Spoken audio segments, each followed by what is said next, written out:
hold music. You want to avoid it, and so do your customers. So say goodbye to hold music and hello to faster, smarter support with Salesforce. Make service more personal and agents more productive using built-in trusted AI. Then watch costs and wait times drop and satisfaction soar. Support customers in a whole new way with Service GPT. Learn how at salesforce.com/servicegpt.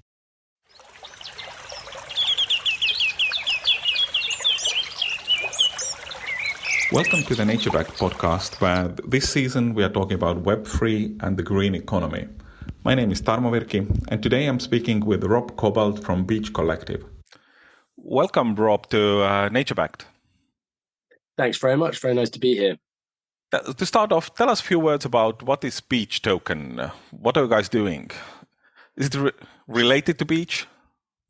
Yeah, it's certainly related to the beach. So Beach Token is the native currency of the Beach Collective, and we're a blue circular economy platform. Really, the platform is powered by two pieces of technology. One is Beach Token, the currency. And Beach Token is a currency which internalizes the health of the planet into every single transaction. So we have this concept in economics that we externalize harm to the natural world. Obviously, it's a misnomer. There are no externalities. We are the natural world. We grew out of it. And so it's really bringing that back. And almost like in a, there's these old beliefs that whatever you take, you give something back to the earth. It's kind of that same principle, right? Every time you use this currency, and it's really designed for everyday transactions, we're giving a tiny little bit back to the earth. Not only that, but the emissions of a Beach Token transaction are lower than the emissions of a Visa or Mastercard payment as well. And the fees we take are lower as well. So that's technology number one. Technology number two is a social media platform, which rather than all our current platforms, which are designed to maximize ad revenue, and they come with all the unintended consequences and problems that we see and know very well, we've designed a social media platform which is really intended to incentivize and reward planet-friendly behaviors by both individuals and organizations. Really, those two types of incentives, basically your wallet and your reputation, are the most powerful incentive systems humans respond to. And so if we're going to shift the behavior of 8 billion people, we need to design those things consciously rather than just letting the markets decide whichever social media platform is going to make the most money, and who cares what happens to society or the planet. Exactly. How did it start? What was the beginning point? So one of our founders, CT, he had a previous iteration of this. In the previous iteration, which was called Earth, we started with the social media platform first, designed this very beautiful social media platform, but then struggled to attract users or struggled also to attract investment. And we realized it actually was smarter to do it the other way around, launch the currency first, which we did at fortuitous time because the markets were going crazy. Then you raise immediately masses of money to spend on clean oceans and blue carbon initiatives. And then you build the social platform afterwards and create spaces for people to earn and spend this currency in a more organic way. How it has taken off? I mean, you said you launched at the worst possible time, or?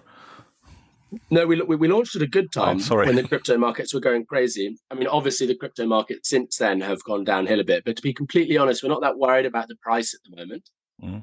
All these cryptocurrencies launch and then they, try and pump the price with a whole load of hype, and then surprise, surprise, it's hype. So the bubble bursts. Whereas we are far more interested in being treated and used as a currency.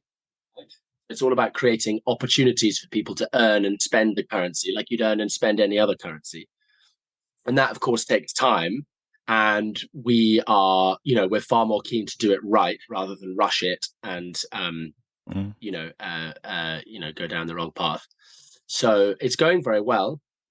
The social media platform is launched. The currency is fully functioning.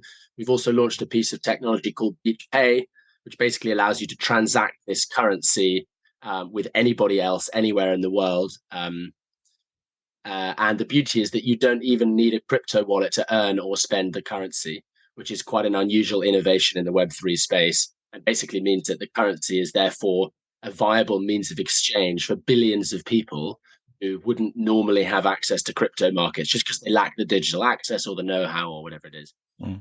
I've noticed a little bit. I've looked a little bit on the kind of geographies of the crypto adoption, and it's quite surprising that actually in the countries where maybe the Western assumption of the technological advancements, the crypto adoption is much higher than we have in the Europe or in the North America. Yeah, well, I think this is sort of, why I think the crypto thing can be something a lot different to what we think it is. Of course, we've treated it as this crazy speculative investment tool, but really it's just the capacity to redesign money. And of course, where are the places where often they lack liquidity or lack access to normal means of exchange? We work in Kakuma refugee camp, for example, and we've shown that actually this cryptocurrency beach token could be a perfectly valid means of exchange in a refugee camp. You don't have to be a sort of crypto nerd necessarily to benefit from the Web3 space, as long as we design it with those people in mind. Because, like you say, they're the ones who need access to digital access and digital inclusion. Basically, Peach token is related to the blue economy, but could you explain a little bit what's the link there? How do you? How does the logic work? Yeah, sure. So every single transaction, like I say, we take a fee, which is just less than the fee that Visa or Mastercard would take, and certainly less than the fee Amazon or Shopify would take. And we split those fees three ways. 1/3 of the fee goes to Clean Oceans initiatives, so generally beach cleans, and later we'll look at doing more kind of interesting recycling projects with that as well. The second third goes to blue carbon initiatives such as mangrove restoration project in Tanzania, for example. And then the third 33% of that fee goes towards us, so we can pay my salary and keep the lights on, etc. So that's the kind of ocean focus there. We recognize that the ocean is really our most powerful ally in the fight to tackle climate change, and yet it receives a paltry percentage of fees which go to sort of sustainability initiatives. Very little goes towards the ocean. We think there's a huge opportunity there, and we sort of see ourselves as a way to bring more finance into the space in a kind of innovative way that really meets everybody's interests. We then, of course, have to create places where you can spend the currency, of course. And so we're working with a lot of ocean-friendly brands, and we just had a conversation with Effect, for example, who make footwear out of waste. And all of the brands that we work with, Ocean Bottle as well, are in some way linked or affiliated to the health of the planet or the health of the oceans in particular. The World Cleanup Day is something which are you aware of? It's a kind of Estonian-born initiative, which basically I think they do a lot of beach cleaning annually around the world. That's possibly also a good cooperation candidate. Yeah, absolutely. We spoke to them a month or two ago, and hoping to partner up for this year's coming World Cleanup Day. We did a global cleanup on that day without even speaking last year, just because that's what we do. Yeah. But yeah, this year hoping to collaborate and plan something together.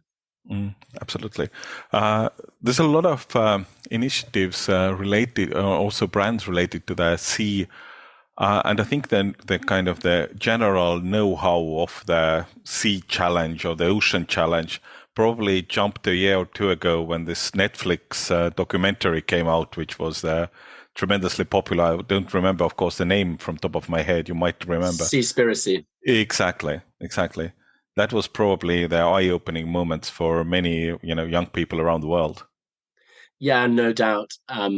That, and I think it's probably also worth giving some credit to Ambassador Peter Thompson, the UN Oceans ambassador. I mean, the UN Oceans Conference is only, I think, 3 years old. It's the third or fourth version. So that also is huge to have, not just in terms of public awareness, but in terms of the actual way decisions are made, to have a dedicated oceans conference to realize how important it is. Yeah, there's no doubt that Seaspiracy massively moved the dial, particularly on ocean plastic and the problems with the fishing industry, etc. Fishing and I think there's it's the right time for a technology like ours. Mm. How do you tackle the challenge of crypto? I mean, most people, especially these days, if you mention that you do something green and in the crypto related, they will probably go, green is good, but why on earth do you do anything with a crypto here? How do you challenge that kind of, maybe for many people, a mental challenge? Yeah, totally. I mean, my background is in currency design, designing currencies for sustainability. The fact that we're a crypto is more or less irrelevant. We're just a currency. We're just another type of money, in the same way, I could use Moroccan dirham, but I can't use that in London, right? So we're just another currency. And I think if you kind of get that through to people, the fact that we happen to be based on a blockchain is a bit like saying, well, we use fax machines. It's like, okay, so what? It's just the technology underneath it. The fact that you're using a fax machine or you're using, an email has nothing to do with the content of the message. And in the same way, the fact that something's based on a blockchain has nothing really to do with whether it's going to be a force for good or a force for bad in the world. It's a bit like saying the internet is the force for good or bad. It's like, well, no, it depends how you use it, right? Exactly. So I think people kind of need to disentangle those two things in their mind. And there's certainly an education piece there as well. But there's no doubt that I think the crypto space has to look at itself, because, I mean, basically what we've done is kind of much like we did with the internet, to be honest. This amazing new technology came about with revolutionary capabilities to change the way we create money and the way we build trust. And basically what we've done is just plugged in the same broken mindset and worldviews and basically said, woohoo, how can we make as much money as possible? And you know what? You can do that, but it's such a poor way to use this technology with so much potential to improve humanity. So hopefully that will change over time. But of course, the real battle is not inventing new technologies. The real battle is changing hearts and minds and worldviews, and that takes a different kind of innovation or revolution. It takes a different kind of revolution, and it often takes a different kind of time set, or kind of the time span also, because changing people's habits is probably the most difficult things to change. Well, that's exactly it, and this is in fact focused on to a certain extent. Is we recognize that actually, if you want to change your habits or change your behaviors, there are all these forces in the world that are actually shaping and conditioning the way that we live individually and the way that we relate to each other collectively. And the way our money is designed and the way our social media are designed are very powerful forces in that. And at the moment, they are influencing and rewarding and incentivizing all the wrong kinds of behaviors. So yes, of course, the individual, has a certain amount of power to choose how they act, and collectively have a certain amount of power to choose how we act. But we have to recognize that we are conditioned and we evolve in response to our environments and our contexts. The beautiful thing about being human, of course, is that we design our own contexts, we design our own environments. And I think when it comes to money and social media in particular, we need to be conscious about how we do that. Because until we get there, of course, changing your behavior is going to be difficult. And that's I think we have to almost give ourselves a certain amount of sympathy for that, and then be grown-ups about designing these powerful tools. I'm wondering how to take a beach token to an average consumer when he or she is paying probably with a credit card or debit card anyway. But if they have touched the money, it's their national currency in their hand. The kind of concept change in their mind that they would be paying for in something third. I mean, we have had some kind of Bitcoin payments, and Bitcoin is probably the only thing kind of outside the old money world which has reached some kind of point where many people understand that people can pay with it. But if you come to the market kind of with a new solution, new currency, what do you think is the kind of the key of actually breaking through that maybe mindset barrier of an average consumer? Yeah, sure. Well, first of all, it is worth noting that it's a long journey to gain generalized adoption of a new currency, right? So we have to be honest about how tall the mountain is there. But I think, to be honest, the fintech revolutions of the last 10 years have kind of done half the mindset job for us. I mean, like you said, we used to pay with cash. I mean, in my lifetime, I paid entirely with cash when I was young, right? And suddenly, you can pay with a card, contactless, and now I can pay with my phone. So actually, people's understanding of how one can pay and what is constitutes real money has already shifted a mile. I think in our case, it's really just a question of getting our currency into the hands of the people who care about the planet, care about the oceans.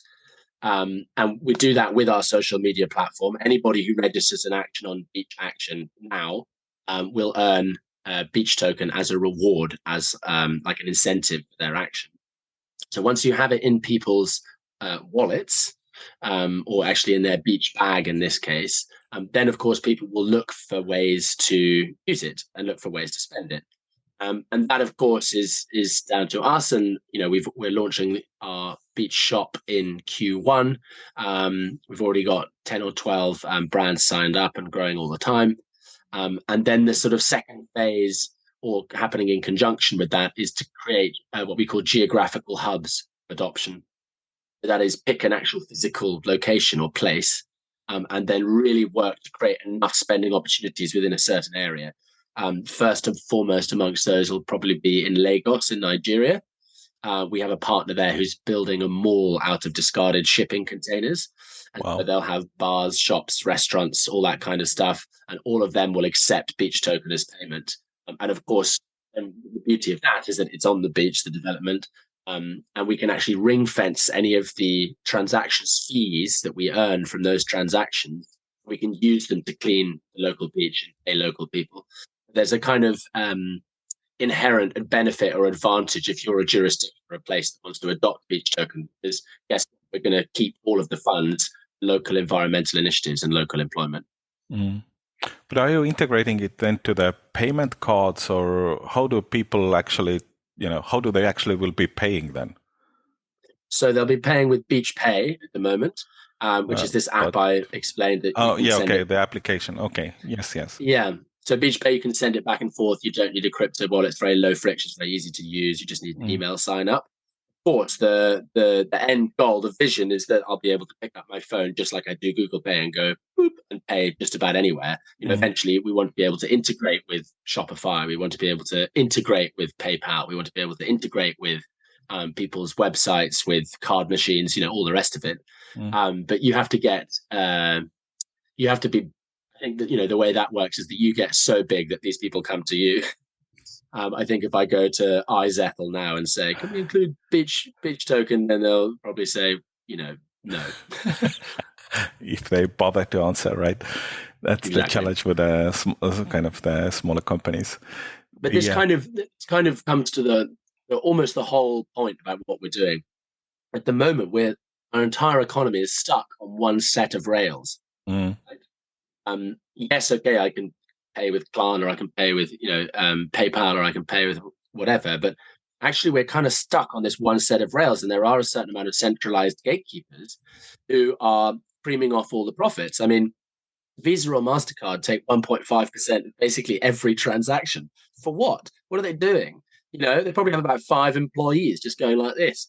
It's ridiculous. And I get that they're providing a valuable service, but the technology's evolved to the point where we don't actually need them.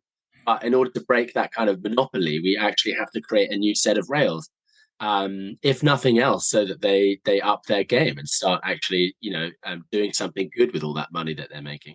So, it's definitely a long journey, but I think it's just very important to realize that just the design of our pounds and dollars themselves, the way they are, created with debt and interest, itself fuels all of the environmental and inequality problems that we see around us, from house price bubbles to everything. So there is no sort of solution to all our problems without going to the heart of redesigning what money is and how it operates. So I don't see a kind of other option. And even if that's a very, very ambitious goal, if you're at the bottom of a dark cave and you can only see one chink of light, where do you aim for, right? So It's got to be done. Exactly. Looking forward in 2023, you mentioned in the Q1 the launch of the own shop. What are the next kind of challenges for you guys, or the bigger things milestones looking forward? Yeah, so Beach Shop Q1 for sure. We're starting to sell CSR packages as well, because we have this network of small grassroots projects all over the world. I actually sponsored a beach clean with our partner in Kenya as a Christmas present for my sisters and my cousin, right? And they come with a nice personalized video saying Happy Christmas, Lucy and Laura and Sophie. So you can start to see how we can use our network to actually package CSR offerings to companies or even to individuals. Kind of related to that as well is Beach Carbon, which we just received a $25,000 grant from Future Quest to develop also in Q1. That's basically a tool for small scale indigenous communities to mint their own carbon credits as NFTs, bypassing, again, all the kind of middlemen and gatekeepers that take all the value. And that will also allow individuals to, offset their own individual carbon, or companies to offset their carbon footprint. And that will also be available in sort of Q1 as well. And yeah, then there's just, there's other things we'll launch down the line, a freelancer portal, for example. But I think those three things, the CSR packages, the beach carbon, and also integrating rewards into beach, so that any action anywhere can earn a reward. And those rewards will soon start to be sponsored by corporates as well. So, for example, you could put a plastic bottle on the beach, put a pin in the map, and you earn some beach token. But it might say, this beach token reward has been sponsored by the bar down the road, which accepts it as payment, or by this online brand that is trying to market to you for whatever reason, right? Or this bottle on this beach is a Coca-Cola bottle. Coca-Cola is happy to pay for it through the beach token for you to pick it up, right? Well, exactly. I mean, the possibilities are limitless. And I think that's really the most exciting for me, is this integration between, what do companies want, right? They want to look good, and they want to have, logo impressions. And, what do people want? Well, they want clean beaches, and they maybe don't mind picking up the plastic. But it'd be nice if you could get $1 for your work as well. So you can just bring these two things together to get everybody what they want and change the landscape of incentives. So actually, it's in your interest to cycle. It's in your interest to eat a vegetarian meal or whatever it is. Good stuff, Rob. I hope your adventures will be successful. And thanks for joining us at this podcast.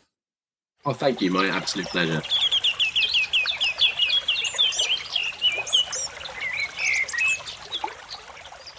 Hey there, it's me, DC, and I want to tell you about the Hard Rock and Metal Station, heard as part of the Autolus radio family at Autolus.com. What do we play, you ask? How about Five Finger Death Punch, Slipknot, The Who, Pantera, Godsmack, Slayer, Disturbed, Attila, Korn, Beartooth, Ghost, Fear Factory, Metallica, Breaking Benjamin, and so many more. Hear us on the Autolus app or at Autolus.com/rockcast. Electricast. There's a change happening in the way we live, the way we work, the way we spend our money and make our decisions. We are evolving to be more conscious in our actions in a way that serves the world and makes it a better place. Welcome to the Ethical Evolution. The mission is simple: to spread stories of collective change that make the world a better place, understanding that to create collective change, we need to be the change. It all begins with us.